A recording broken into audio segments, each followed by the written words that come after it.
একটু পর আমার চলে যেতে হবে। আজকে নাকি আমার বিয়ে শপিং এর জন্য সবাই বের হবে। ও আচ্ছা।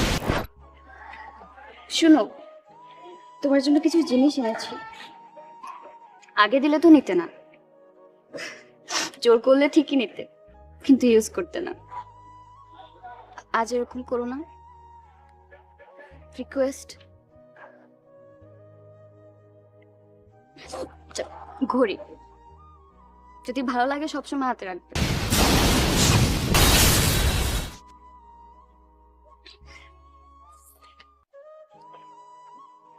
এটার মধ্যে একটা পাওয়ার ব্যাংক আছে। সারাদিন তুমি বাইরে বাইরে থাকো, ফোনের চার্জ শেষ হয়ে যায়, তোমাকে ফোনে না পেলে তো তোমার ফ্যামিলি টেনশন করবে। এটাও সবসময় সাথে রাখো। কিছু আই স্পেশাল টিস্যু, পাশে যে বসে থাকো আর ঘামতে থাকো, আমি তো মুছে দিতে পারবো না, তো এটা ইউজ করবে।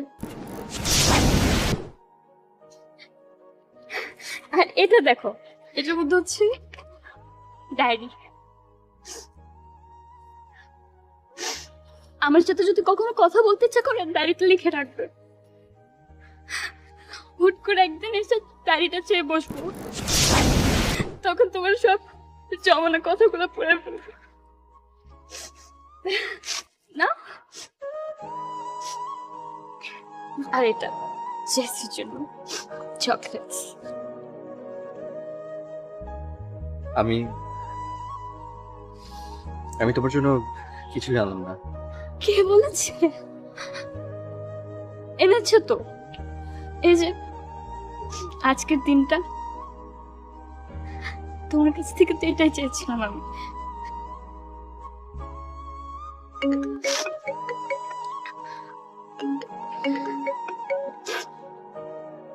হ্যালো, হ্যাঁ এই তো জ্যামে। হ্যাঁ আসছি।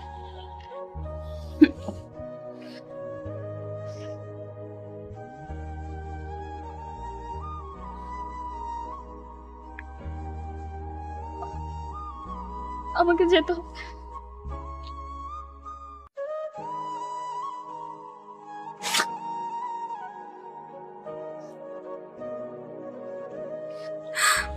শুনো, নিজের যত্ন নিবা,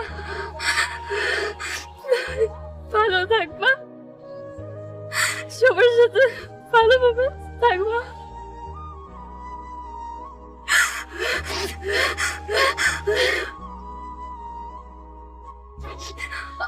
আমি আসি তাহলে।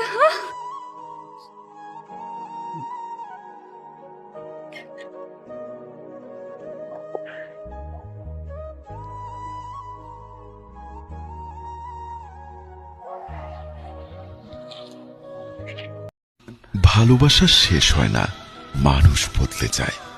তুমি যে দূরে চলে গেলে সেটাই ছিল আমার সবচেয়ে কাছের হারানো।